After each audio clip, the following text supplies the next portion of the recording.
भगवान हनुमान जी के बजरंगबली के जीवन में दो चुनौतियां आई थी, दो बहुत बड़ी समस्याएं आई थी। एक सीता माता का अपहरण और दूसरा लक्ष्मण जी की मूर्छा। आप भगवान हनुमान जी के जीवन से ये दोनों समस्याएं हटा दो थोड़ी देर के लिए कि उनकी जिंदगी में ये दोनों समस्याएं आई नहीं। अब मुझे बताइए कौन भगवान हनुमान? वो फिर हनुमान बचेंगे, भगवान हनुमान नहीं। तो मैं तो अक्सर लोगों से कहता हूँ अगर जिंदगी में राजा बनना है ना तो आप स्पीकिंग शब्द पे गौर करिए। लास्ट में क्या आया हुआ है? किंग। अरे सर ये तो सब बोलने की बातें हैं, बोलने से क्या होता है? मैंने कहा और भाई नालायक बदतमीज क्या हाल है तुम्हारे? बोले ये क्या बदतमीज आपने ऐसा कैसे बोल दिया? मैंने कहा भाई साहब बोला ही तो है, बोलने से क्या होता है? आप ही कह रहे हैं ना बोलने से कुछ नहीं होता। मैं ये कहता हूँ 90% लोगों का गुस्सा बड़ा समझदार है, हमेशा कमजोर पे आता है। बोले आपको गुस्सा नहीं आता? मैंने कहा जिस शब्द की शुरुआत थी आप समझ गए मैं क्या कह। यक्ष आसव पीते हैं, दैत्य मदरा पीते हैं, भवरे मकरंद पीते हैं, राक्षस खून पीता है, मनुष्य दूध पीता है और कामयाबी पसीना पीती है। आपने वो सुना होगा ना, देवाओ देवा गणपति देवा। कभी सुना लेवाओ लेवा गणपति लेवा? वैल्यू देने वाले की है। दोस्तों प्रणाम, स्वागत है आप सभी का डीप कास्ट में। और आज हमारे साथ डीप और बहुत ही मोटिवेशनल बातें करेंगे अमर चौधरी सर। ये एक लाइफ कोच है, ट्रेनर है, बड़े बड़े पुलिस ऑफिसर को, आईपीएस ऑफिसर को तक ये ट्रेन करते हैं। और क्या बोलने का इनका लहजा है, आप सुनोगे ना तो सुनते रह जाओगे। अगर आप यूथ हो, थोड़ा भी अगर मोटिवेट होना चाहते हो, आपके देख लेना आप आपके रोंगटे खड़े हो जाएंगे। आज डबल मोटिवेशन का डोज यहाँ पर आज हो सकता है। सो आइए दोस्तों मिलकर स्वागत करते हैं अमर चौधरी जी का। सर एक चीज मैंने देखी आपके बारे में, आप मोटिवेशनल स्पीकर नहीं है, आप मोटिव एक्शनल स्पीकर हैं। ये मैंने आपके बारे में सुना है। जी। तो इसका क्या सीन है? दीपक भाई पहले तो मैं बहुत बहुत आभार दिल से आपको करता हूँ, जिस अंदाज में आपने इंट्रो दिया है ना, कमाल बहुत बहुत शुक्रिया, बहुत बहुत दिल से आभार। आपने शुरुआत में बहुत ही शानदार पॉइंट उठाया है, मोटिव एक्शनल स्पीकर। एक्चुअली जब मैंने एज ए मोटिवेशनल स्पीकर अपना करियर शुरू किया तो मैंने पूछा कि भाई मोटिवेशनल स्पीकर से कि भाई हम लोग करते क्या हैं? तो बोले जी साहब हम लोग लोगों को जागरूक करते हैं। मैंने कहा मुझे तो इस शब्द पर ही ऐतराज है। मैंने कहा जागरूक शब्द तो कहता है जाग और रुक, तो जब इनको जगाने के बाद रुकवाना ही था तो मैंने कहा इनको सोने नहीं देते, इनकी नींद ही पूरी हो जाती। तो मैंने उस दिन तय किया दीपक भाई कि मैं जाग चल करूंगा। अगर आप जाग गए हो तो अब एक्शन लीजिए, और इसलिए इस टर्म का नाम पड़ा मोटिव एक्शनल। और देखिए जब आप एक्शनल लिखते हैं तो स्पेलिंग में आता है AC, दैट बिकम्स अमर चौधरी। तो मुझे लगा शायद ईश्वर की भी इच्छा यही थी कि मैं मोटिवेशनल स्पीकर के तौर पे जाना चाहूँ। ओके। दीपक भाई मैंने शब्दों पे बहुत काम किया है। एक्चुअली अगर हम शब्दों पे गौर करना शुरू कर दें ना तो आधे मायने तो शब्द अपने आप ही समझा देते हैं। जो हम बोलते हैं वो, या जो मन में ही सोचते हैं बोलते हैं वो? देखिए जो सोचते हैं वो तो थॉट्स हैं, तो जो खुद से बोलते हैं वो भी शब्द हुए या वो थॉट्स हुए? वो बिल्कुल वो भी शब्द हैं। आपने बहुत अच्छी बात कही। वो तो भाई अल्टीमेटली आप खुद से भी क्या कर रहे हैं? बोल रहे हैं। और जब आप चलिए स्पीकिंग शब्द पे गौर कर लीजिए, आपने बोलने वाली बात की है। तो मैं तो अक्सर लोगों से कहता हूँ अगर जिंदगी में राजा बनना है ना तो आप स्पीकिंग शब्द पे गौर करिए। लास्ट में क्या आया हुआ है? किंग।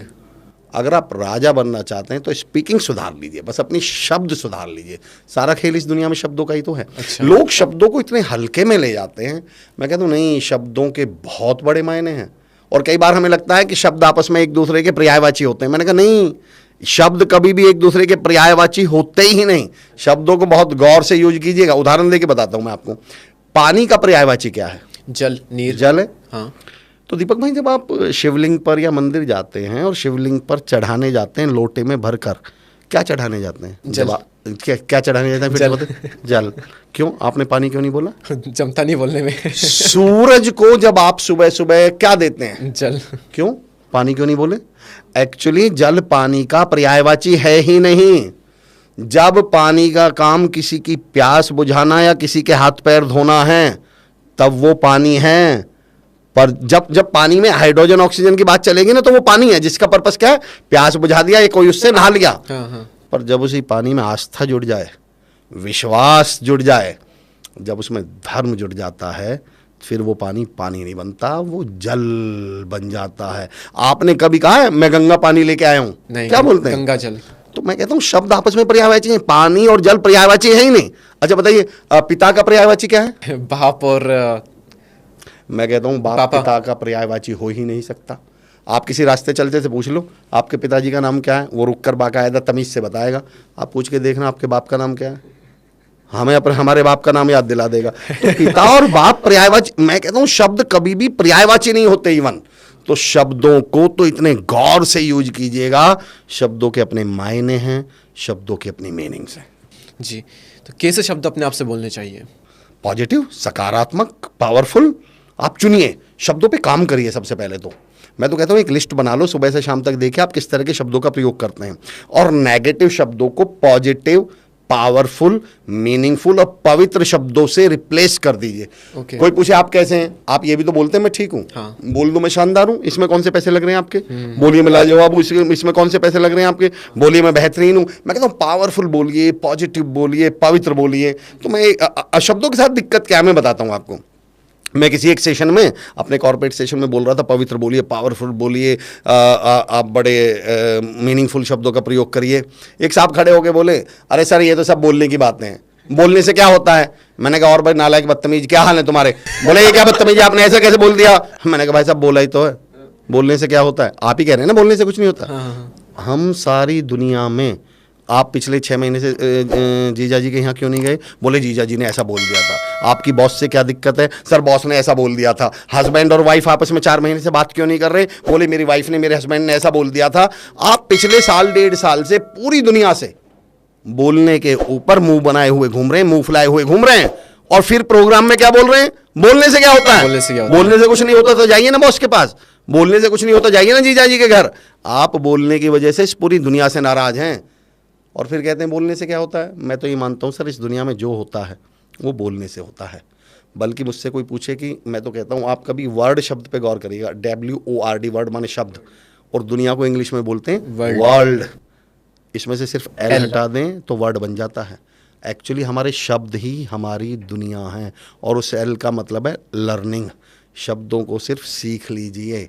मैं तो इवन यहाँ तक कहता हूँ कि मुझसे कोई पूछे ईश्वर क्या है, तो मैं कहता हूँ आपके द्वारा बोले गए शब्द ही ईश्वर हैं। अच्छा। सिद्ध करता हूँ, ईश्वर शब्द का संधि विच्छेद करिए, ईश प्लस स्वर, आपके द्वारा बोले गए पवित्र शब्द वही आपकी दुनिया का निर्माण करते हैं। जैसा आप बोलते रहेंगे वैसे आपकी दुनिया बनती चली जाएगी। हम दूसरों को जो बोलते हैं ना, तो उससे हमारी लाइफ में भी इम्पैक्ट पड़ता है। अगर हम, उसने पूछा कि भाई तू कैसा है, मैं एकदम शानदार, जबरदस्त, जिंदाबाद, चित्रे सर बोलते हैं ये चीज़। बिल्कुल। हाँ, तो हम खुद भी तो सुन रहे हैं वो चीज़, तो उसका भी हम पे इम्पैक्ट पड़ता है। आपने एक बहुत शानदार शख्सियत का नाम लिया अभी, चित्रे सर, कमाल की शख्सियत हैं। और आपने इस बात को फिर से बोलिएगा, तीनों शब्दों को फिर से बोलिएगा। क्या शानदार, जबरदस्त, जिंदाबाद। आप इन तीनों शब्दों को मुंह लटका के बोल के दिखाइए। बोलने में नहीं आ रहा है। बोल ही नहीं सकते आप। शब्दों की अपनी एनर्जी होती है सर। जब आप बोलते हैं ना शानदार, आज तक किसी ने आपने बोलते हुए देखा मैं शानदार हूं? जब आप शानदार बोलेंगे तो आप हो जाएंगे शानदार, आप हो जाएंगे लाजवाब। और मैं तो इसको ऐसे भी कहता हूं दीपक भाई कि नेगेटिव बोलने से पहले 100 बार सोचिएगा, क्योंकि आपकी जीभ से दूसरे के कान तो हो सकता है 4, 5, 6 फीट दूर हों, पर आपके खुद के कान 6 इंची दूर हैं। वो नेगेटिविटी दूसरे के कानों में तो बहुत दूर जाएगी। आपकी जीभ के सबसे करीब आपके कान हैं, सबसे पहले वो नेगेटिविटी आपके अंदर घुसेगी। इसलिए मैं कहता हूँ शब्दों को सकारात्मक कर लीजिए, थॉट्स बाय डिफ़ॉल्ट सकारात्मक हो जाएंगे। ये भी मैं चैलेंज करता हूँ, क्योंकि शब्दों से कनेक्शन है थॉट्स का कहीं ना कहीं पर। हाँ, बेसिकली अब ये टॉपिक उस तरफ चला जाएगा, लेकिन दीपक भाई फिर भी मैं 1 मिनट में बोलता हूँ इस विषय पे। एक्चुअली जो सबसे मिसकंसेप्शन है वो बताता हूँ मैं आपको क्या है। मिसकंसेप्शन ये है कि आप अपने थॉट्स बदलिए। मैं कहता हूँ ये पॉइंट तो सही है पर बात गलत है। मतलब क्या हुआ, आप सॉरी, आप कार से कहीं जा रहे हैं और आपके दोस्त आपके साथ बैठे हैं, वो आपसे बोलते हैं कार मोड़ लो, तो आप नीचे उतर के पहिए टेढ़े करके कार मोड़ देते हैं क्या? क्या करते हैं आप? क्यों? उसने क्या मोड़ने के लिए कहा था? कार मोड़ लो। आपने स्टीयरिंग क्यों मोड़ा? दरअसल उसने कहा कार मोड़ो, पर आप अच्छी तरह जानते हैं कि आपके हाथ में कार नहीं है, आपके हाथ में क्या है? स्टीयरिंग। मैं कहता हूं जो कार हैं वो थॉट्स हैं, और जो स्टीयरिंग है वो आपके शब्द हैं। आप कभी थॉट्स मोड़ ही नहीं पाएंगे, आप थॉट्स कभी चेंज कर ही नहीं पाएंगे। आप चेंज क्या कर सकते हैं? शब्द चेंज कर सकते हैं। हमें बचपन से जब से आज तक आपने सुना होगा ना, ये बताया गया कि अंदर से बदलो, अंदर से बदलो। और सबसे बड़ी गलती इंसान के साथ ये हो गई कि उसने आज तक जितने भी स्पीकर, जितनी भी लोगों को सुना, वो सब ये कहते हैं अंदर से बदलो, और यहीं गड़बड़ हो गई। एक्चुअली मैं ये कहता हूं changes come inside, not from inside. Deepak भाई इसको मैं दोबारा रिपीट करूंगा, तमाम जो सुन रहे हैं कमाल के लोग सुनने वाले हैं, आपकी ऑडियंस में देखता हूं आपके वीडियो और कमाल की होती हैं वो बातचीत आपकी। Changes come inside. आपकी ऑडियंस की एक खूबी और बताता हूं, मैंने बहुत सारे कमेंट्स पढ़े, वो नए विचारों को ना वेलकम करते हैं, वो सुनते हैं, समझते हैं कहना क्या चाह रहे हैं सामने वाले। पॉइंट समझिए मेरा, मैं हमेशा कहता हूं sir changes come inside not from inside.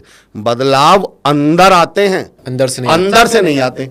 अगर मैं कहूं जिस हॉल में अब ये पॉडकास्ट चल रहा है, मैं दीपक भाई आपसे कहता हूं इसको और ब्यूटीफाई करिए, और बेहतर बनाइए, और सुंदर बनाइए, क्या करेंगे आप?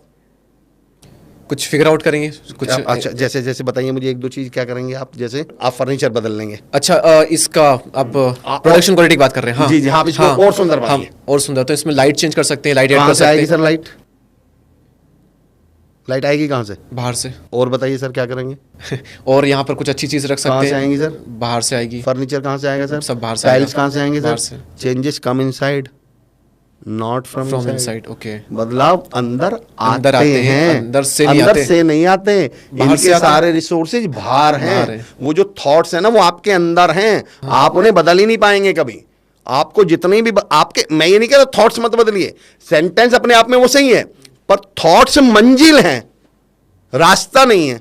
रास्ता क्या है? आपके शब्द। आपके हाथ में क्या है? शब्द। चलो मैं एक बात कहता हूं आपसे, अगर मैं अभी आपसे कहूं दीपक भाई नेगेटिव मत सोचो, तो यहां कोई बटन लगा हुआ है कि मेरा सेशन सुनने के बाद आप कहेंगे सर आइंदा मैं नेगेटिव नहीं सोचूंगा? एक्चुअली नेगेटिव, मुझसे एक सवाल बहुत पूछा जाता है कि सर नेगेटिव थॉट्स को हम पॉजिटिव में कैसे बदलें, या how to stop thinking negative सोचने से रुकें कैसे? मैं कहा नहीं, ये कोशिश भी नहीं करनी, बस मेरे कहने से एक काम कर लीजिए। बोले जी क्या?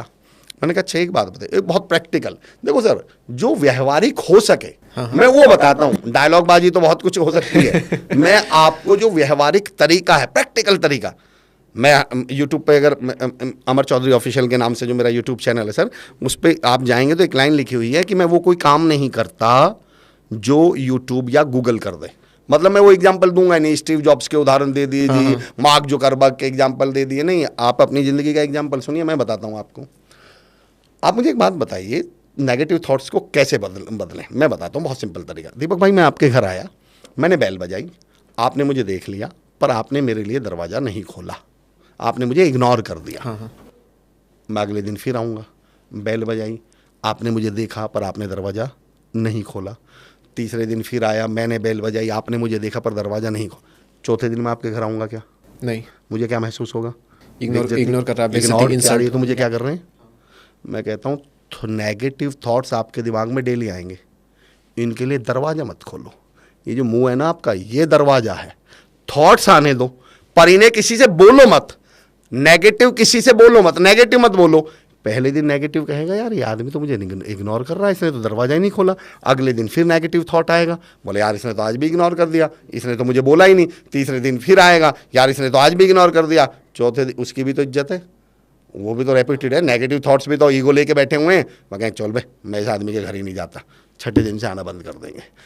पर हम इतना वेलकम करते हैं, हम तो दरवाज़ा खोल के खड़े रहते हैं, कब नेगेटिव आए और हम कब बोल दें। तो मैं कहता हूँ आपके हाथ में ये है ही नहीं कि नेगेटिव थॉट्स आए ना, आपके हाथ में इतना है कि आप नेगेटिव बोले ना। यही मैं आपसे क्वेश्चन करने वाला था, खैर आपने जवाब दे दिया। जी। क्योंकि यार सिचुएशन कई बार ऐसी होती है कि हम थॉट्स तो आएंगे ना नेगेटिव, तो बिल्कुल आएंगे। गुस्से में तो ये चीज़ कंट्रोल नहीं होती ना। बिल्कुल आएंगे। देखो आपके पॉडकास्ट, आप बड़े यंग हैं और आपकी स्टाइल है कि गुस्सा शब्द, अब मुझे नहीं, आप चाहें तो इसको बाद में एडिट कर लीजिएगा, पर मैं अपना एक पर्सनल एग्जांपल बताता हूँ आपको। किसी ने पूछा अमर भाई आपको गुस्सा नहीं आता क्या कभी? मैंने कहा यार इस शब्द को, मैंने शब्दों पे थोड़ा बहुत जो काम किया सर, मैंने कहा यार इस शब्द को दोबारा बोलना। बोले आपको गुस्सा नहीं आता? मैंने कहा जिस शब्द की शुरुआत ही आप समझ गए मैं क्या कहा। मैंने कहा जिस शब्द की शुरुआत इतनी घटिया चीज़ से हुई है वो क्यों आए, वो आएगी क्या मुझे? तो कोई मुझसे पूछता है भाई आप कभी किसी से गुस्से हो क्या? मैंने कहा जिस शब्द की शुरुआत ही इससे हो रही है मैं ऐसे कोई काम नहीं करता। गुस्से के बारे में दीपक भाई वैसे एक बात बताऊं आपको, लोग कहते हैं सर मुझे गुस्सा बहुत आता है। मैं ये कहता हूँ 90% लोगों का जुबान बोलता है, तू नहीं तेरा खानदान बोलता है। आप उसके खानदान का परिचय नहीं दे रहे, आप अपने खानदान का परिचय दे रहे हैं। और जिस दिन ये बात समझ में आ जाएगी, गुस्सा आना बंद कर देंगे। गुस्से पे सबको कंट्रोल है, मैं ये भी बता दूं आपको। सबको अगर control है। कंट्रोल नहीं है तो मुझे बताइए ना, हाँ। आपको कब अपने से ताकतवर पे, कब अपने से बड़े पे, कब से सीनियर पे आए, मुझे भी बताइए। इसका मतलब कंट्रोल तो कंट्रोल आपको है। सच का सबसे समझदार चीज गुस्सा है हाँ, लोगों बहुत का। बहुत समझदार, पढ़ा लिखा, एजुकेटेड गुस्सा है लोगों का। तो यहाँ पर शब्दों से थॉट्स बदलेंगे, विचारों से एक्शन बदलेंगे, और एक्शन से आपकी जिंदगी। क्या शब्द से पहले भी कोई चीज आती है जिसे हम कह सकते हैं इनपुट, कि हम क्या देखते हैं, क्या पढ़ते हैं, कि इन्हीं से हमारे शायद शब्द बन रहे हैं जो हम सुनते हैं? ये आपने कमाल का सवाल पूछ लिया, बहुत बहुत खूबसूरत सवाल है। देखिए, जब आप अपनी एक प्रोसेस में होते हैं, जब अपने आप को, you people want to grow, या आप लोग ग्रेट पर्सनैलिटी बनने की जब बात करते हैं, एक शब्द आता है सर, पर्सनैलिटी। तो मैं इसको ऐसे, मैंने शब्दों पे थोड़ा बहुत जो काम किया, मैं कहता हूँ पर्सनैलिटी शब्द की परिभाषा मैं बताता हूँ। 2 पर्सनैलिटी शब्द को मैं कहता हूँ पर्सनल एबिलिटी। जब आप व्यक्तिगत योग्यताओं को बेहतर बनाने लगे, that is called personality develop हो रही है। आप व्यक्तित्व शब्द पे, आप व्यक्ति और व्यक्तित्व में अंतर देखिए ना। व्यक्ति प्लस तत्व, जब आपके अंदर कुछ ऐसे तत्व जुड़ जाएं कि लोग आपको सुनना पसंद करें, आपके साथ काम करना पसंद करें, आपके पास बैठना पसंद करें, आप में वो एयर और वो एनर्जी आप में आ जाए, तब आप व्यक्ति से क्या बन जाते हैं? और व्यक्तित्व बन जाते हैं। और अगर आपको व्यक्ति से व्यक्तित्व तक की यात्रा करनी है तो अपने आप को अपग्रेड तो करना पड़ेगा।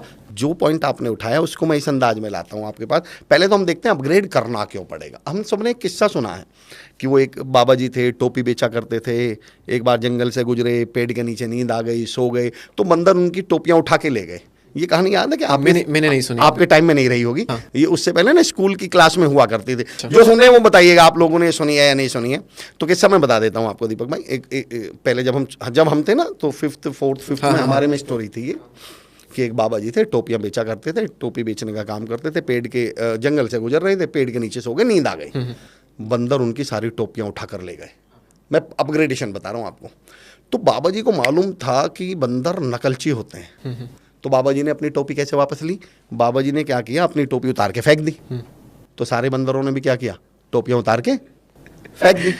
उन्हीं बाबा जी का पोता, वो हमारे मोहल्ले में रहता है, पड़ोस में ही रहता है, अभी 6 महीने पहले की बात है। अच्छा। वो भी टोपी बेचने निकला, वो भी जंगल से गुजरा, वो भी पेड़ के नीचे सो गया, उसे भी नींद आ गई, बंदर उसकी टोपियां उठा के बंदर ले गए। और उसको कौन सी ट्रिक मालूम थी? दादाजी वाली। उसने क्या किया, उसने भी अपनी टोपी उतार के फेंक दी। एक बंदर आया, उस टोपी को भी उठा के ले गया, बोला भाई अब तो कुछ नया कर लो भाई, बंदर अपग्रेड हो गए। बंदर आप कब अपग्रेड होंगे? तो मैं तो लोगों से पूछता हूं भाई, आप अपग्रेड होंगे कब? Why don't you upgrade yourself? लेकिन सवाल उठता है sir, how to upgrade, upgrade हों कैसे? अब मैं आपको एक सिंपल टूल बताता हूँ। इस दुनिया में दीपक भाई और तमाम जो सुन रहे हैं उनसे भी पूछता हूँ, हम जो कुछ भी जानते हैं, धरती पे जो कुछ भी जानते हैं, उसके 3 ही सोर्स हैं: पढ़ना, सुनना और देखना। 3 सोर्स, इन 3 के अलावा कुछ नहीं हो सकता। मेरा एक सवाल, 2 और 2 कितने होते हैं सर? 4। कैसे मालूम आपको? पढ़ाया जाना है। पढ़ा है? हाँ। सुना है? हाँ। भारत की कैपिटल, भारत की राजधानी क्या है? दिल्ली, नई दिल्ली। कैसे मालूम? पढ़ा है। पढ़ा है। भारत के प्रधानमंत्री कौन है? नरेंद्र मोदी। कैसे मालूम? पढ़ा है, देखा सुना है, देखा है। देखा है। चलो छोड़ दिए दीपक भाई, आपका नाम दीपक है, आपको कैसे मालूम? सुना है, घर वालों ने बोला होगा। आपने क्या किया? सुना। हम इस धरती पे जो कुछ भी जानते हैं, जो कुछ भी जानते हैं, या तो वो हमने पढ़ा है, या सुना है, या देखा है। अब मैं तमाम लोगों से पूछता हूँ कि बताइए मुझे, पिछले 10 साल में आपने ऐसा क्या पढ़ा है, ऐसा क्या सुना है, ऐसा क्या देखा है जिससे आप पर्सन से पर्सनैलिटी बन जाते, जिससे आप 5,000 वाले से 50,000 वाले बन जाते, 50,000 वाले से 5 लाख वाले बन जाते, 5 लाख वाले से 10 लाख बन जाते? बताइए तो सही। 24 घंटे रील देख रहे हो, व्हाट्सएप पे स्टेटस लगा रहे हो, तुम्हारा एक दिन तुम्हारे कानों में ये शोर आएगा, तुम्हारा वक्त आया है, हमारा दौर आएगा। मुझसे किसी ने ऐसा बोल दिया, मैंने कहा भाई साहब कैसे आएगा? ये जो 24 घंटे पड़े पड़े व्हाट्सएप के स्टेटस लगाते रहते हो, और मैंने कहा जैसे तुम सोफे पे 24 घंटे पड़े पड़े रील चला रहे हो ना, सारे दिन ये व्हाट्सएप के स्टेटस लगा रहे हो, दौर का तो पता नहीं, एक दिन दौर आ जाएगा। कुछ करिए ना, एक्शन लीजिए ना, करिए ना, का अपग्रेड तो हुई है, घर से निकल। एक्चुअली सर ये जो एक्शन वाला पार्ट है ना, दुनिया का सबसे मुश्किल पार्ट है, ये है एक्शन। जब कोई पूछता है ना, आपने नोटिस किया दीपक भाई, कभी भी आपकी पर्सनैलिटी बड़ी, आप बड़े फिट हैं, आपके साथ एक घटना घटती होगी, मेरे जैसा जिसकी भी थोड़ी बहुत टमी निकल रही हो, जरा सा भी फैटी हो ना, आप कभी नोटिस कर लेना, वो आपसे मिलते ही पूछेगा, कोई भी मोटे आदमी को आज के बाद नोटिस करना, वो किसी भी फिट आदमी से मिलते ही पूछता है, भैया यार हमें बताओ ना यार, भैया आपको क्या लग रहा है, वो सच में पूछना चाह रहा है, क्या लगता है उसे मालूम नहीं कैसे फिट रहा जाता है, उसको नहीं मालूम क्या डाइट खानी चाहिए, उसको नहीं मालूम कि जिम जाना है, पता उसको सब है, पता सब है, पर उसे ये मालूम है कि अगर मैं नहीं पूछा तो ये ज्ञान देने शुरू कर देंगे, तो वो चाहता है इससे पहले ये ज्ञान दे, तू ही 2 सवाल पूछ ले ताकि इसको लगे नहीं यार वो यार जानना तो चाह रहा है, और फिर वो आपसे सुन के 500 और लोगों से पूछता फिरेगा। एक्चुअली हम सबको पता है कामयाब हुआ कैसे जाता है, सबको पता है उठ के मेहनत करनी पड़ती है, सबको पता है पसीना बहाना पड़ता है, सबको पता है एक्शन लेने पड़ते हैं, पर यही तो नहीं लेना। मैं तो लोगों से पूछता हूँ, जब कोई मुझसे अपनी कोई समस्या पूछता है तो मैं पूछता हूँ कि सच में हल चाहिए क्या, बोले सर मतलब, मैंने कहा यार अगर मैंने आपको हल दे दिया तो वो चलाना पड़ जाएगा ना आपको, खेत मेहनत करनी पड़, अगर मैं आपको बता दूं अल्टीमेटली मैं ऐसा कौन सा तरीका बता दूंगा, मैं ये कहूँगा कि जाओ सुबह शाम को 4 बजे सोया करो और दोपहर को 12 बजे उठा करो कामयाब हो, ऐसा करूँगा क्या मैं, आप ऐसा कहेंगे क्या, हम सब अल्टीमेटली बताएंगे क्या, मेहनत करो, एक्शन, काम करो, एक्शन लो। समस्या क्या है, वही तो सब। एक ऐसा एग्जाम्पल देता हूँ दीपक भाई, जो मैं बहुत कम पॉडकास्ट में तो देता ही नहीं, एक शायद मैंने एक जगह कहा हो, और ट्रेनिंग्स में भी बहुत कम देता हूँ, क्योंकि इसको समझने के लिए वो लोग चाहिए ऑडियंस, और मैंने आपकी ऑडियंस को देखा कमाल के लोग हैं। मैं एक बार एक ट्रेनिंग के लिए गया, एक होटल में रुका हुआ था, तो रात को 9 साढ़े 9 बजे जैसे मैं वॉक करने के लिए उतरा, तो एक लड़का, यंग लड़का, 20-22 साल का लड़का, वो कुछ ढूंढ रहा था। तो मैंने क्या हुआ, बोले सर कुछ नहीं, बस मेरी अंगूठी खो गई सर, सोने की थी। अब मुझे भी ऐसा लगा यार इसका तो बड़ा नुकसान हो गया, तो मैं भी ढूंढवाने लगा। हमें 5-7-10 मिनट हो गए इधर उधर, हम ढूंढते रहे, तो मैंने 5-10 मिनट बाद जब नहीं मिली तो मैंने उससे पूछा कुछ ध्यान है किधर गिरी थी, तो बड़ा बारीक उदाहरण, मुश्किल उदाहरण है, मैंने कुछ ध्यान है किधर गिरी थी, वो मेरा हाथ पकड़ के दीपक भाई 100 मीटर दूर ले गया, बोले जी यहाँ गिरी थी।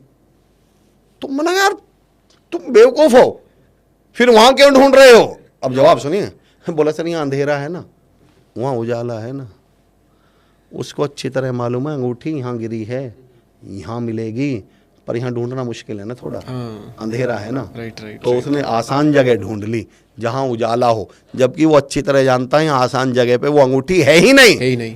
हम लोगों ने आसान जगह ढूंढ ली, हम लोगों ने ऐसे काम ढूंढ लिए जो पड़े रहो, कुछ करना ना पड़े, बस दुनियादारी के बारे में, दुनिया को बुरा बताओ, लोगों को बुरा बताओ, दुनिया बड़ी मतलबी है, और अपने मन को समझा लो कि हम तो इसलिए कामयाब नहीं हुए, हमें तो अपनों ने लूटा, गैरों में कहाँ दम था, हमारी कश्ती वहाँ डूबी जहाँ पानी कम था। मैं लोगों से सवाल पूछता हूँ, भाई आपके IAS क्लियर करने में, UPSC करने में अपनों का रोल क्या है। अगर कोई व्यक्ति, आपने ऐसे स्टेटमेंट देखे सोशल मीडिया पे कि दुनिया, मैं कहता हूँ आपके कामयाब होने में अगर दुनिया रोकना भी चाहे तो मुझे बताओ कैसे रोकेगी वो दुनिया। एक IAS बनने वाले बच्चे को दुनिया कैसे रोक सकते है, उसकी किताब लेके भाग जाएगी, उसका रोल नंबर फाड़ देगी, करेगी क्या दुनिया का, रिश्तेदारों का, लोगों का रोल क्या है। अगर एक बच्चा कॉम्पिटिटिव एग्जाम की तैयारी करना चाह रहा है, आप अपना स्टार्टअप शुरू करना चाह रहे हो और आपके रिश्तेदार आपको कामयाब होते हुए नहीं देखना चाहते, कैसे रोक लेंगे जरा बताना। भारत सरकार को लेटर लिख के देंगे कि इसको स्टार्टअप शुरू, उनका रोल क्या है। एक्चुअली किसी को कोई नहीं रोक रहा, सबने कहानियां गढ़ी हुई हैं। इसके 2 नुकसान हो रहे हैं, एक तो दुनिया बुरी लगने लगी सबको, और दूसरा आदमी अपनी एक गलतफहमी में जी रहा है कि हमें तो अपनों ने लूटा। सबको पता है हल तो मेहनत से ही निकलेगा, सारा खेल मेहनत का है, और उनको ये रियलाइज होना चाहिए कि हम बहाने बना रहे हैं। बिल्कुल डेफिनेटली। हाँ दीपक भाई, आपने बहानों का शब्द कहा है तो 2 पॉइंट है मुझे याद आ रहे हैं, दोनों मैं जिक्र करना चाहता हूं अपनी लोगों से। मेरे दोस्तों एक बात लिख के ले लीजिएगा, excuse and success can't walk together. कामयाबी और बहानेबाजी दोनों एक साथ नहीं चल सकते। आपकी जिंदगी, आपको पूरी छूट है, बनाइए बहानेबाजी। बस मेरी एक बात याद रखिएगा, जिसने एक बार बहाने बना लिए ना वो फिर दुकान बना पाएगा, ना मकान बना पाएगा, ना करियर बना पाएगा, ना फ्यूचर बना पाएगा। तो या तो बहाने बना लो या फ्यूचर बना लो। एक चीज बना पाओगे आप, बनाइए, खूब बहाने बनाइए, ये अलग बात है, आपको भी मालूम है कि आप बहाने बना रहे हैं। रही बात मेहनत की, दीपक भाई मैंने जिंदगी में एक सबक सीखा है, मेहनत तो करनी पड़ेगी। यक्ष आसव पीते हैं, दैत्य मदरा पीते हैं, भंवरे मकरंद पीते हैं, राक्षस खून पीता है, मनुष्य दूध पीता है, और कामयाबी पसीना पीती है। आपके बस की है तो इसके बारे में सोचिए, वरना किस किस को आजमाइए, किस किस को रोइए। आराम बड़ी चीज है, मुंह ढक के सोइए। पर मैं चुनौती देता हूं ऐसे हर व्यक्ति को, अगर आप कामयाब नहीं हुए तो आप मुंह ढक के सो के दिखा दें, ट्रेनिंग देना छोड़ दूंगा। दुनिया तो छोड़, मजे भी इस दुनिया में कौन ले सकता है। मैंने अभी क्या कहा दीपक भाई कि किस किस को आजमाइए, किस किस को रोइए, आराम बड़ी चीज़ें, मुँह ढक के सोइए, पर मैं चुनौती देता हूँ दुनिया। जब मैं ऐसी बातें करता हूँ ना अपनी ट्रेनिंग्स में, तो बच्चे खासतौर से कॉलेज के स्टूडेंट्स या तमाम ट्रेनिंग्स में जब मैं करता हूँ कॉर्पोरेट्स में, तो बोले सर हम ज़िंदगी में मज़े ना लें। तो मैं पता है मैं क्या कहता हूँ दीपक भाई, नहीं, मैं तो ये कहता हूँ हमारी ज़िंदगी का एक ही मकसद होना चाहिए हमारी लाइफ का, और वो है मज़े लेना। मेरा सवाल बस दीपक भाई इतना है कि मज़े कौन ले सकता है, कामयाब आदमी या नाकामयाब आदमी? कामयाब आदमी, कामयाब असली आदमी। मजे बोले हमें इतनी सी बात समझनी है। चलो जितने लोग सुन रहे हैं मुझे, मैं भी अगर आप ऑफिस में, स्कूल में, जहाँ कहीं भी हैं, मैं दीपक भाई से रिक्वेस्ट करके, इनकी बहुत चलती है भैया, बहुत बड़े पॉडकास्टर हैं, दीपक भाई से आपके परिवार और आपके ऑफिस में कॉल करवाता हूँ और मैं आपको छुट्टी दिलवाता हूँ 2 दिन की, और हम आपसे कहते हैं जाओ छुट्टी आपकी 2 दिन की, जाओ मज़े लेके आओ। बस आपकी जेब में 1 भी रुपया नहीं है, जाओ लेके आओ मज़े। आप घर से बाहर निकलेंगे, समोसे की दुकान पे पहुँचेंगे, भैया पोहे की दुकान पे पहुँचेंगे, भैया 2 पोहे दे देना, वो कहेगा पैसे, पैसे तो नहीं थे जी। फिर आप ऑटो वाले के पास जाएंगे, भैया थिएटर लेके चलना, वो कहेगा जी पैसे, जी पैसे तो नहीं थे, 2 घंटे बाद घर ही आ जाएंगे। मज़े भी कामयाब इंसान ले सकता है, मेहनत तो करनी पड़ेगी। ये तो मुझसे लिखवा लीजिए। एक चीज़ और मैं हमेशा कहता हूँ, मेहनत और मजदूरी। अगर आपने मेहनत नहीं करी, मैं मजदूर शब्द की बात नहीं कर रहा हूँ, उनकी तो मैं बड़ी रिस्पेक्ट कर रहा हूँ, बहुत काम कर रहे हैं, उनके पास तो अपॉर्चुनिटी नहीं थी। जिनके पास अपॉर्चुनिटी है उनसे कह रहा हूँ मैं, मेहनत नहीं करी तो मुझसे लिखवा लीजिए, मजदूरी करनी पड़ जाएगी। और मजदूरी शब्द की परिभाषा बता दूँ, मज़े से दूरी। उसके बाद ज़िंदगी में मज़े नहीं ले पाएंगे आप, मैं लिख के दे सकता हूँ फिर आपको। और रही बात सुधरने की दीपक भाई, जो तमाम अगर यंगस्टर सुन रहे हैं उनसे भी कह रहा हूँ, तमाम लोगों से कह रहा हूँ, सुधरना तो पड़ेगा। संभव ही नहीं कि आप ना सुधरें। ये अलग बात है आप तब सुधरे जब सुधरने का कोई फायदा, सुधरना तो पड़ेगा। एक जंगल में एक सांप रहा करता था, आपने सांप को देखा होगा, ऐसे टेढ़ा करके चलता है सांप। तो तमाम कुत्ते बिल्ली बंदर ने, तब की बात है जब जानवर बोला करते थे, कुत्ते बिल्ली बंदर शेर ने कहा भाई सीधा चला कर, इसमें तो बहुत टाइम लगता है। बोले नहीं मेरी तो आदत है। आपने देखा ना तमाम टीचर्स या पेरेंट्स अपने बच्चों को समझा रहे होते हैं, बेटा लापरवाही मत कर, बेटा पढ़ ले, बेटा फलां के साथ मत रहे, बेटा सुधर जा। बेटा कहता नहीं मैं तो ऐसे रहूँ, मैं कहता हूँ नहीं भाई नहीं रह पाओगे ऐसे, सुधरना तो पड़ेगा। तो उसने कहा भाई सीधा चला कर, ऐसे तो बहुत टाइम लगता। बोले नहीं मेरी तो आदत है। अरे बोले तो गलत आदत है, सुधार। बोले नहीं मेरी तो आदत है। सबने कहा कुत्ते बिल्ली बंद, अरे भाई ये तो गलत आदत है, इसमें बहुत टाइम लग। बोले नहीं मेरी तो आदत है, मैं तो ऐसे रहूंगा। एक बार जंगल में लग गई आग। अब जंगल में आग जब लगी तो सारे जानवर तो सीधे भागे, तो वो तो जल्दी बाहर निकल गए। शाम भाई साहब टेढ़े चल रहे थे वहीं जल के मर गए। 4 दिन बाद जंगल की आग ठंडी हुई, तमाम जानवर वापस आए। तो आपने एक चीज़ नोटिस करी होगी, जलने के बाद कहावत नहीं, रस्सी जल गई बल नहीं गया, इसका मतलब जलने के बाद चीज़ें सीधी हो जाती हैं। तो 4 दिन बाद जैसे ही सारे जानवर वापस आए तो बंदर की निगाह पड़ी सांप की राख पर, बिल्कुल सीधी पड़ी थी। बंदर एकदम देख के बोला अब सुधरने का क्या फायदा सुधरना था तो इस धरती पे सुधरना तो सबको पड़ेगा, और जल्दी। बस आपको इतना तय करना है कि वक्त पर सुधर गए। वक्त बर्बाद करने वालों को वक्त बर्बाद करके छोड़ेगा, और उसको हालात नहीं छोड़ेंगे, खुद को हालात पे जो छोड़ेगा। सारा खेल टाइमिंग का है। पुरानी हिंदी फिल्में देखते होंगे आप, वो किसी को गोली लग गई, अटैक आ गया, लेकर हॉस्पिटल भागे, डॉक्टर साहब बाहर निकल के क्या बोलते थे, सॉरी हम इन्हें बचा नहीं पाए। अगली लाइन क्या बोलते थे, काश इन्हें आप आधे पहले ले आते, आधे घंटे पहले ले आते। तो मैं अक्सर इस सीन के बाद एक सवाल पूछता हूँ, इवन अपनी ट्रेनिंग्स में भी और खुद से भी, जब मैंने पहली बार पूछा कि आखिर इस व्यक्ति को किसने मारा। अगर इस व्यक्ति को गोली ने मारा है तो डॉक्टर साहब ये क्यों बोल रहे हैं कि आधे घंटे पहले ले आते तो हम बचा लेते, गोली तो तब भी इसके अंदर थी। इसका मतलब इसे गोली ने नहीं मारा, इसके वक्त गुजर जाने ने मारा है, इसके लेट हो जाने ने मारा है। अफसोस ये है कि हम काम करना शुरू तो करते हैं, पर तब जब वो काम नहीं बचता, वो मजदूरी बचती है। तो मैं तो तमाम लोगों से ये कहूँगा कि करना तो पड़ेगा, वक्त पे कर लीजिए, देर ना हो जाए कहीं, देर ना हो जाए कहीं, देर ना हो जाए।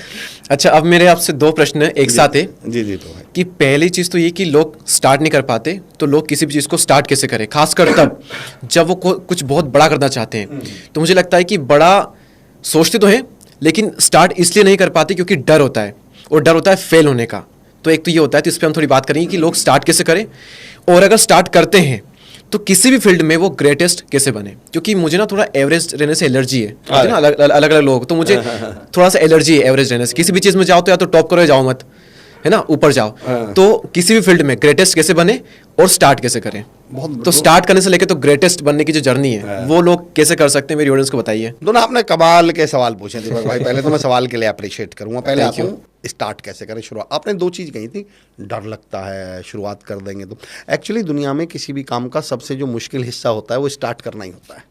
मैं हमेशा कहता हूँ किसी भी काम को स्टार्ट करना ना, गर्मी में, जून की गर्मी में धूप में खड़ी हुई बाइक की सीट पर बैठने की तरह है। अभी आपने देखा हो जून की गर्मी में बाइक पे सीट पे, और जैसे ही बैठते उछल पड़ते हैं। गोलमाल पिक्चर में एक वो गूंगा व्यक्ति से बैठता है तवे पे।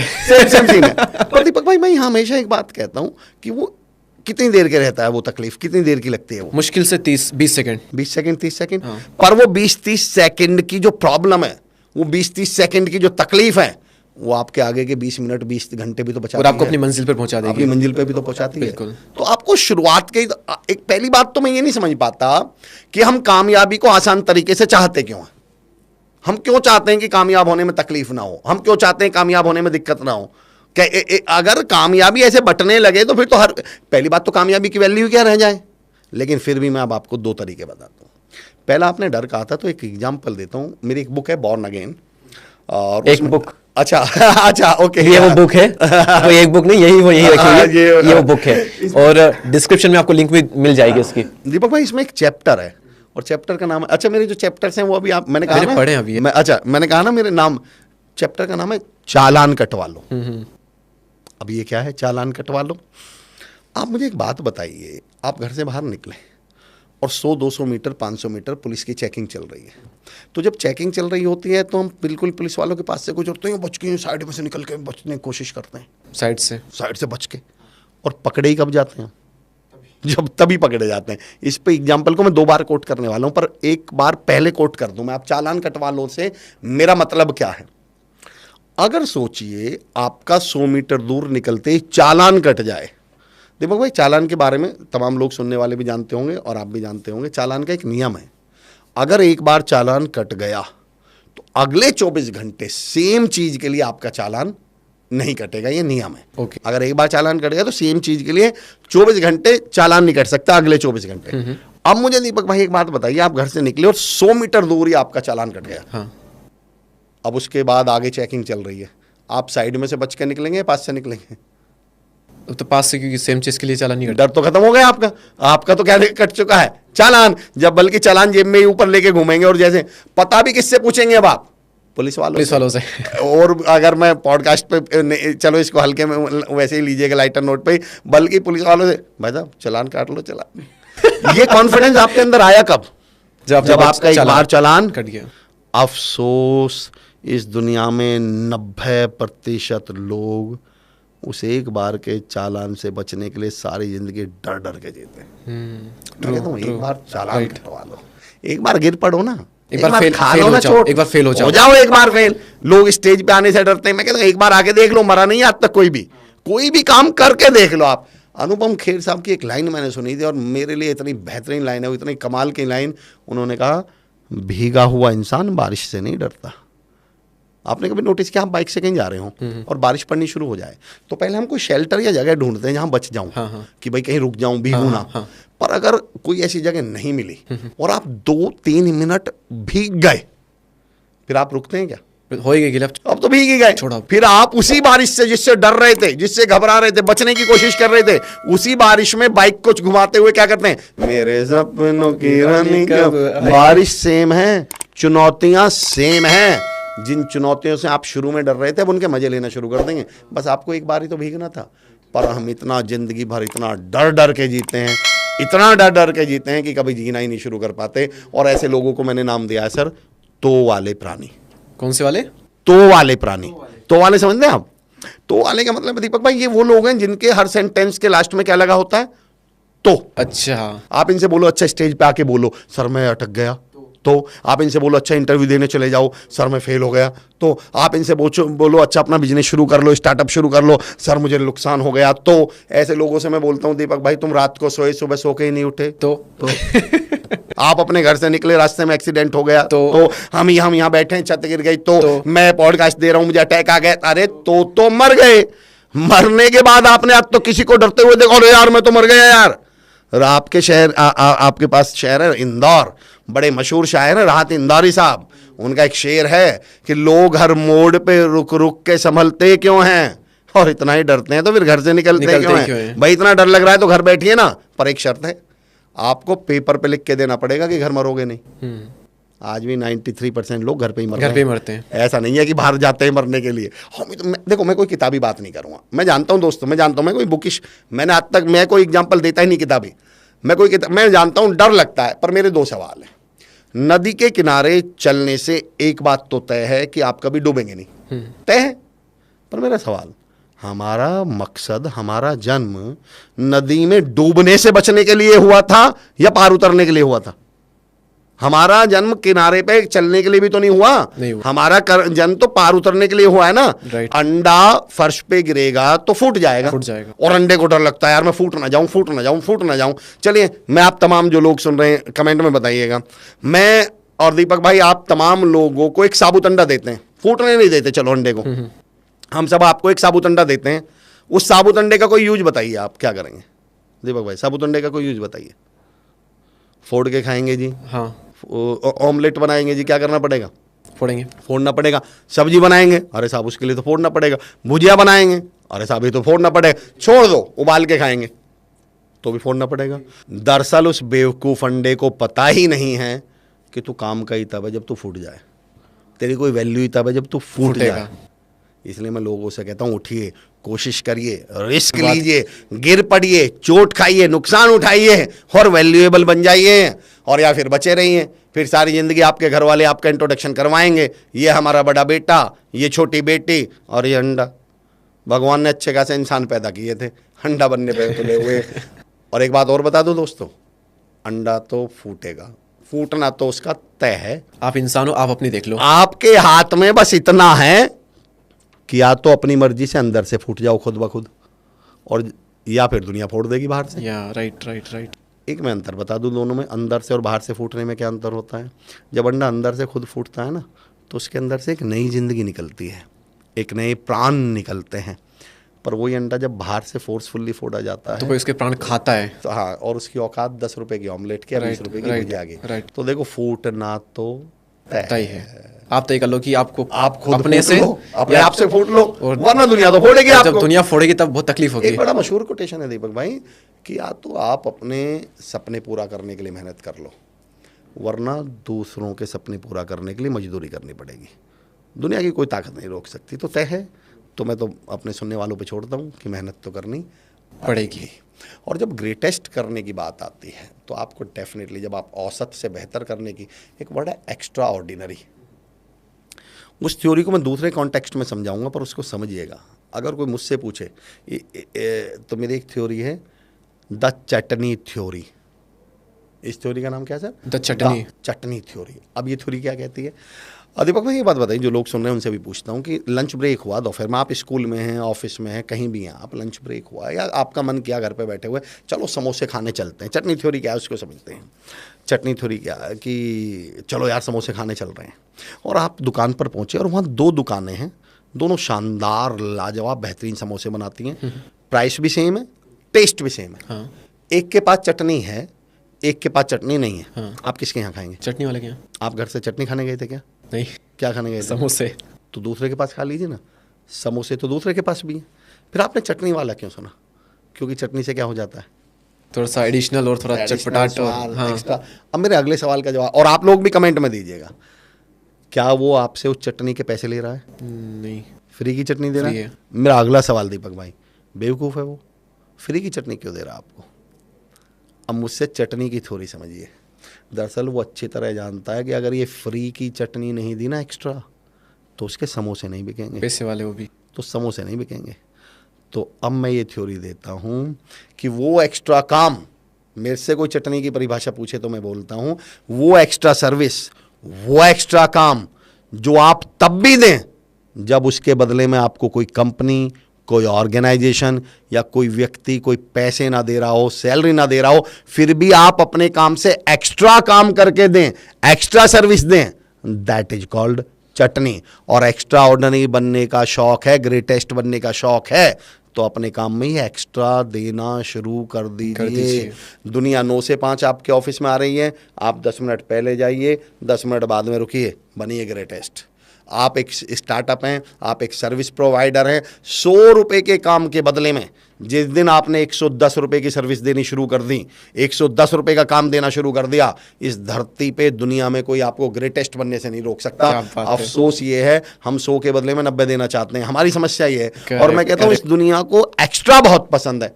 अब आपका कोई भी प्रोफेशन हो सकता है, आप टीचर हो सकते हैं, आप एक स्टूडेंट हो सकते हैं, डॉक्टर हो सकते हैं, इंजीनियर हो सकते हैं, आप मोटिवेशनल स्पीकर हो सकते हैं, पॉडकास्टर हो सकते हैं।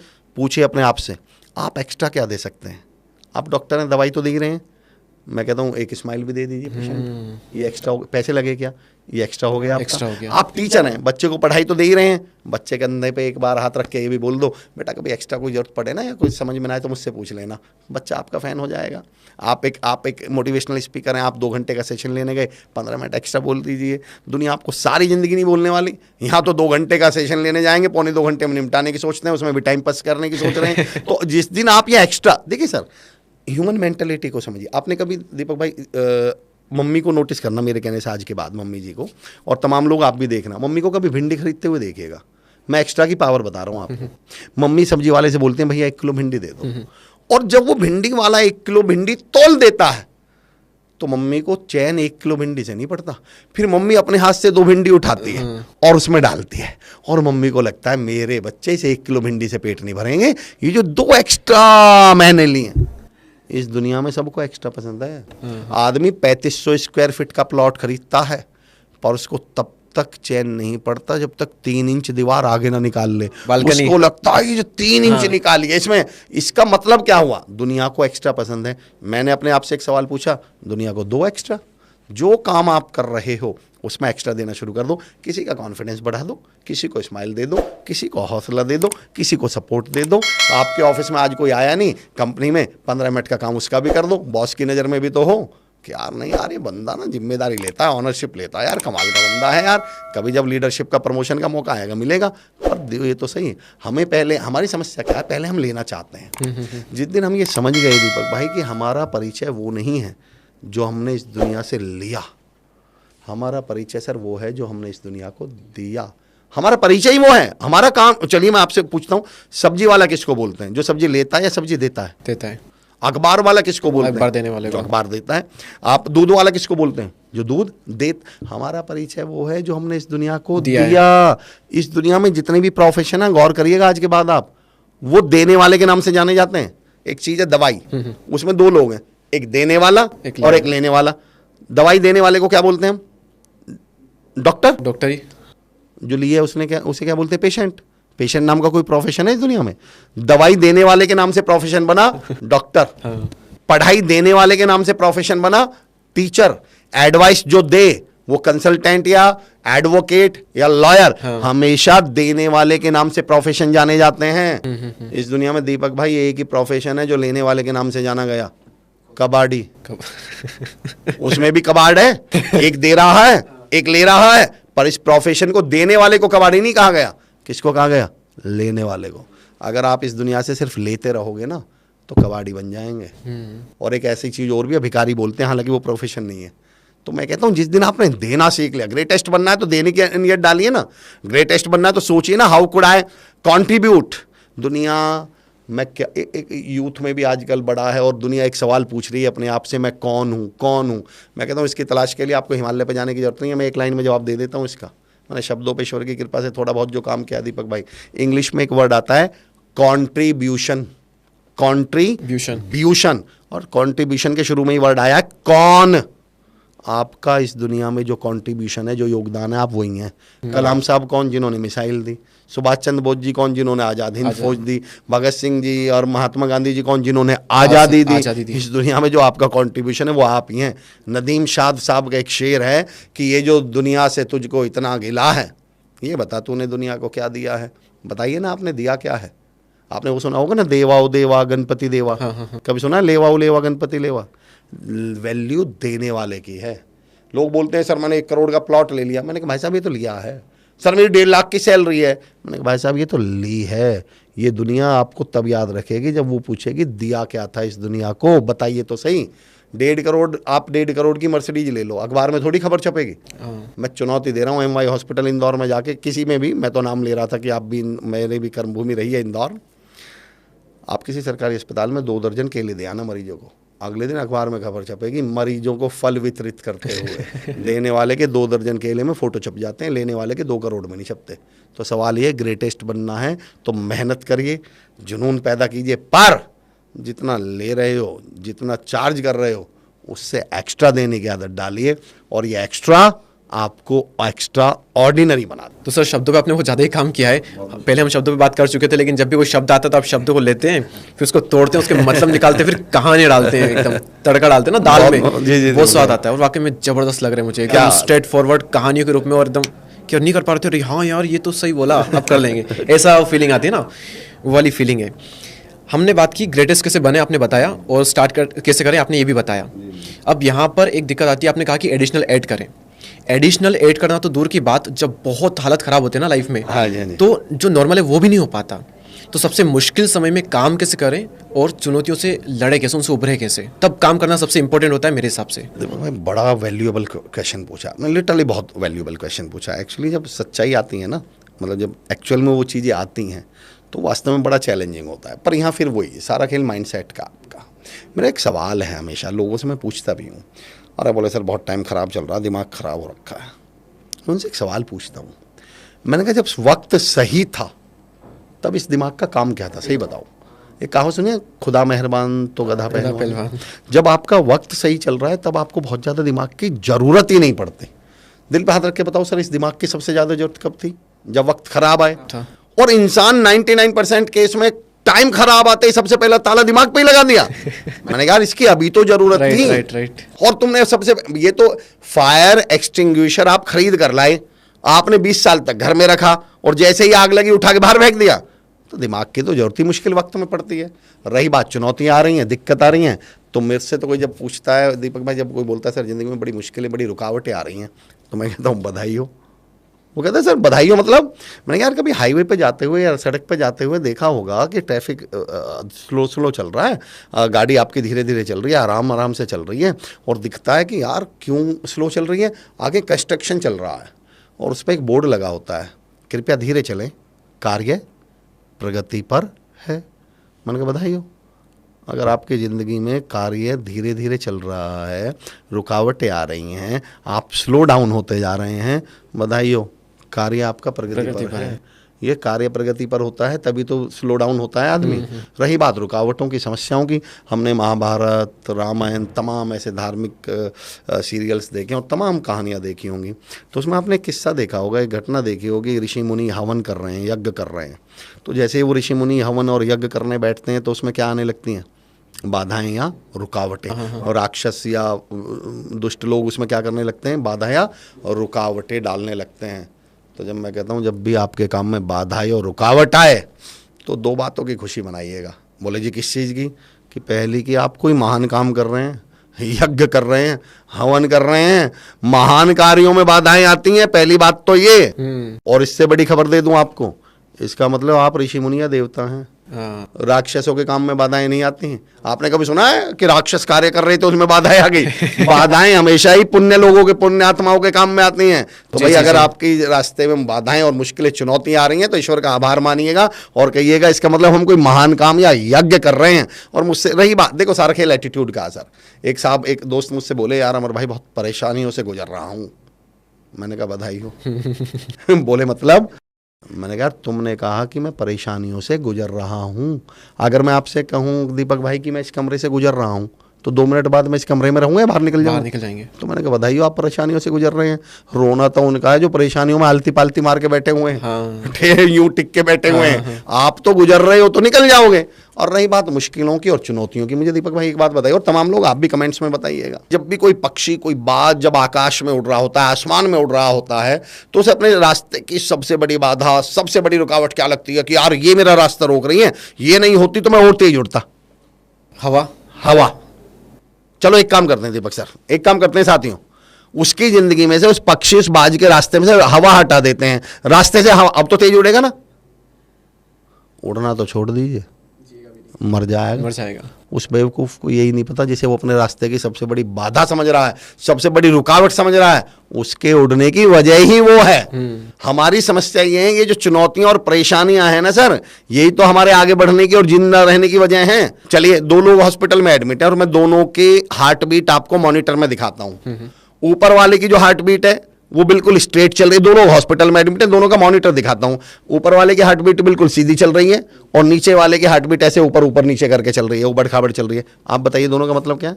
एक मर गया, एक जिंदा है। ऊपर वाला ऊपर वाले के पास चला गया, नीचे वाला जिंदा है। पर इसकी तो जिंदगी में उतार चढ़ाव चल रहे हैं, इसकी तो हार्ट बीट ऊपर नीचे चल रही है। ये उतार चढ़ाव भी तो इसको जिंदा रखे हुए हैं। और हम मंदिर, मस्जिद, गुरुद्वारे में जाकर सबसे पहली प्रार्थना भगवान से, ईश्वर से क्या करते हैं? हे मेरे मालिक, हे मेरे प्रभु, मेरी जिंदगी में उतार चढ़ाव मत दे। शुक्र करो सुन नहीं रहा, बुला लेगा। ये सहारा, राहत इंदौरी साहब का शेर है, ये सहारा ना हो तो परेशान हो जाएं और मुश्किलें जान ही ले लें अगर आसान हो जाएं। सर, ये चुनौतियां ही तो आगे बढ़ा रही हैं। और मुझसे कोई पूछे मुश्किलें क्या हैं, चुनौतियां क्या हैं, तो दीपक भाई मैं तो हमेशा कहता हूं, हीरो या महान बनने का अवसर। ओके। इवन मैं तो ये कहता हूं भगवान बनने का अवसर। और बताता हूं कैसे। हनुमान जी, भगवान हनुमान, बजरंग बली, मैं तो बहुत मानता हूं। भगवान हनुमान जी के, बजरंग बली के जीवन में 2 चुनौतियां आई थी, 2 बहुत बड़ी समस्याएं आई थी। एक सीता माता का अपहरण और दूसरा लक्ष्मण जी की मूर्छा। आप भगवान हनुमान जी के जीवन से ये दोनों समस्याएं हटा दो थोड़ी देर के लिए, कि उनकी जिंदगी में दोनों समस्याएं आई नहीं। अब मुझे बताइए कौन भगवान हनुमान? वो फिर हनुमान बचेंगे, भगवान हनुमान नहीं। हनुमान जी को भगवान हनुमान किसने बनाया? मुश्किलों, चुनौतियों ने। भगवान श्री राम, उनकी जिंदगी में सीता माता का अपहरण और वनवास, हटा दो। ये 2 बहुत बड़ी समस्या आई। दोनों समस्या, फिर वो राजकुमार राम तो बचेंगे, भगवान राम नहीं बचेंगे। और भगवान राजकुमार राम को भगवान राम किसने बनाया? चुनौतियों ने, मुश्किलों ने।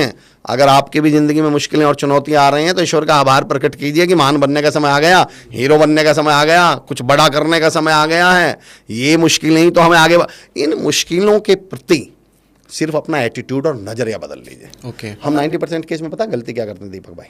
आपने कभी नोटिस किया, बाइक से जा रहे हो आप, और तमाम लोग, आप भी बताइएगा, तब आप लोग बाइक से जा रहे हो और पीछे कुत्ता पड़ जाए तो हम गलती क्या करते हैं? बाइक तेज कर देंगे, कुत्ता और तेज भागता है, बाइक तेज, कुत्ता तेज, बाइक तेज, कुत्ता तेज, बाइक तेज, कुत्ता तेज। आप ब्रेक लगा दो, कुत्ता पीछे भाग जाएगा, पलट के भाग जाता है। कुत्ते को कुछ मालूम ही नहीं था मैं भागा क्यों, उसे तो क्या लगा भैया भाग रहे हैं तो मैं भी भाग लूं, उसको कोई आइडिया नहीं है। हम समस्याओं के साथ सबसे बड़ी गलती ये करते हैं, हम समस्याओं को देखते ही भागते हैं, समस्याएं हमारे पीछे भागती हैं। एक बार ब्रेक लगा के इन समस्याओं की आंखों में आंखें डाल के देख लीजिए, चुनौती के साथ कहता हूं पलट के भाग जाएंगे। पर अफसोस इस बात का कि हम तो चुनौतियों को देखते ही क्या करते हैं? भागते हैं। मैं हमेशा कहता हूं लोगों से कि इन चुनौतियों की आदत हमारे टीचर्स की तरह है। याद है वो स्कूल में टीचर सवाल पूछते थे कि कौन बताएगा इस सवाल का जवाब, और एक बच्चा हाथ उठाता था, सर मैं बताऊं, तो टीचर क्या बोलते थे? नहीं, तू रहने दे, तुम जो नजर छुपाएगा उससे। यस। फिर दूसरा हाथ उठाता था, सर मैं बताऊं, मैं बताऊं, नहीं तुम नहीं। फिर एक ऐसे बचे हुए पड़ा रहता था, टीचर क्या करते थे? तुम बताओ। मैं कहता हूं मुश्किलों के साथ आप यही गलती कर रहे हो, मुश्किलों को देखते ही आप छुपते हो। मैं कहता हूं मुश्किलों को देखते ही हाथ उठाओ, मेरे पास आ जा। मुश्किल कहेंगे नहीं यार ये तो तैयार बैठा हुआ है, बोले तुम नहीं। मुश्किलों का काम परेशान करना, इसको परेशान हाँ, और परेशान ही नहीं हुआ तो मुश्किल को मजा क्या आया? बिल्कुल, बहुत बड़ी बात कही आपने। मुश्किलों के सामने सीना तान के खड़ा कीजिए। और देखिए ये मुश्किलें जो आती हैं ना, बहुत वन ऑफ माय फेवरेट शेर मुझे बहुत पसंद है। पहली 2 लाइन तो मैं भूल रहा हूँ, तुकबंदी कर रहा हूँ, पर लास्ट के 2 लाइन जो मुझे सुनानी है वो आपको, कि कभी तो मुझसे मिलने आ, कभी तो मेरी दीद कर, कोई तो किस्सा बयान चश्मदीद कर, और कब तक चिराग अपना हवा से बचाएगा, उठ और हवा के गाल पे चांटा रसीद कर। क्या बात कब है। तक इन हवाओं से अपने आप को बचाते फिरेंगे, और जितना बचाओगे ये उतना पकड़ पकड़ के मारेंगे। तो इन चुनौतियों के प्रति डरिए मत। रिजेक्ट हो गए। हम रिजेक्शन को ही लेके अजीब सा डर है, हम रिजेक्शन को आज तक समझ ही नहीं पाए। मैं कहता हूं रिजेक्शन तो आपकी कामयाबी का अंतिम पड़ाव। जब रिजेक्शन जिंदगी में मिल जाए समझ लेना अब आप बड़े आदमी बनने वाले हैं। उदाहरण देके बताता हूं, तरक्की पे बैठे हुए हैं आप, तरक्की के उसमें हैं मुहाने पर। 1 2 3 हिंदी में गिनती होती है, 1 2 3 4 रिजेक्शन मतलब नो। 1 2 3 4 5 6 7 8 नो। इकाई के लिए तरक्की क्या है कि इकाई किस में कन्वर्ट हो जाए, दाही में। सिंगल डिजिट किस में कन्वर्ट हो जाए, डबल में। 8 को अगर 10 में पहुंचना है तो किससे गुजरना पड़ेगा, नो से। दीपक भाई, नो मतलब नेगेटिव, नो मतलब नहीं, नो मतलब रिजेक्शन। और सर अगर 98 को 100 पे पहुंचना है, दाही को तिहाई में, तो 2 बार नो आएगा। जितना बड़ा नो, उसके बाद उतनी बड़ी सक्सेस, तरक्की है, उतनी बड़ी सक्सेस क्या है। बात है। तो ये रिजेक्शन के, तो आप रिजेक्ट हो रहे हैं, बधाई हो आपको। दुख तो उनका है जो रिजेक्ट ही नहीं हो रहे हैं। हम एक्चुअली हर मना को रिजेक्शन समझ लेते हैं। एक और उदाहरण देता हूं, मेरा फेवरेट उदाहरण रिजेक्शन पे। हम इस दुनिया में क्या बनाने आए हैं, नाम। नाम के शुरू में क्या आया हुआ है, ना। हाम थोड़ी है ये, हाँ से नाम थोड़ी, हाँ से तो हाम बनता है। नाम बनाना है तो नाम तो आएगा। और वैसे भी हम सबको बड़ा बनना है, कामयाब बनना है, तो मैं तो लोगों से कहता हूँ नायक शब्द में भी शुरू में ना आता है। हीरो बनना है तो ना तो आएगा, रिजेक्शन तो। और जहाँ है तो हम आम वाला स्वर वो तो हाम से तो आम बन जाएंगे आप। जाएंगे। हाँ बिल्कुल सही कह रहे हैं, हाम से तो आप आम बन जाएंगे। तो इन मुश्किलों की आंखों में आंखें डालने की आदत डाल लीजिए। मेरे बहुत करीब मेरा स्टूडेंट है अनुराग, ओनू बोलता हूँ मैं उनका। उनका एक शेर है कि बड़ी मुश्किल से दिल को फिर से दिल किया मैंने, कभी दरिया, कभी साहिल को दरिया और कभी दरिया को साहिल किया मैंने, और अपने हौसलों की तलवार इनकी गर्दन पे रखता हूँ, मुश्किलों का जीना बड़ा मुश्किल किया मैंने। तो आप मुश्किलों से नजरें मिलाने की हिम्मत रखिए। क्या बात है सर, मजा आ गया सर। बहुत बहुत आभार, बहुत सारी चीज छूट गई, लेकिन मुझे लगता है कि उसके लिए आप आई थिंक 2-3 वीडियो और हमें साथ में बनाने पड़ेंगे। डेफिनेटली बनाएंगे, बिल्कुल। सो दोस्तों, आई होप कि आपने बहुत बहुत कुछ सीखा होगा। और डीप बातें, हर क्वेश्चन में इतना डीप गए और खदेड़ के निकाला आंसर को। सो बहुत मजा आया सर। और ये सर की बुक है, इसके लिंक आपको डिस्क्रिप्शन में मिल जाएगी। काफी कमाल की बुक है, क्योंकि शब्द हैं तो यहाँ सोचो कितना कुछ होगा। चैनल की लिंक भी डिस्क्रिप्शन में, वहां पर जाकर के भी आप इनके अलग अलग टॉपिक्स पे वीडियो देख सकते हैं। क्योंकि हमने बहुत, मतलब ये अगर इनकी 100 चीज़ों में एक्सपर्टीज है तो वहां पर हमने सिर्फ 10 चीज़ों के बारे में बात की। यहाँ पर अभी 90 बची हुई है ना, तो वहां आप देख सकते हैं। बाकी हम तो करेंगे इसी फ्यूचर में। जी जी जी। सो आज के इस डीपकास्ट शो में इतना ही। हम मिलेंगे नेक्स्ट एपिसोड में, जहां पर हम करेंगे डीप बातें। जय हिंद दोस्तों। और दीपक भाई बहुत बहुत आभार आपका, बहुत बहुत धन्यवाद हमारे चैनल पर आने के लिए। Thank you so much sir.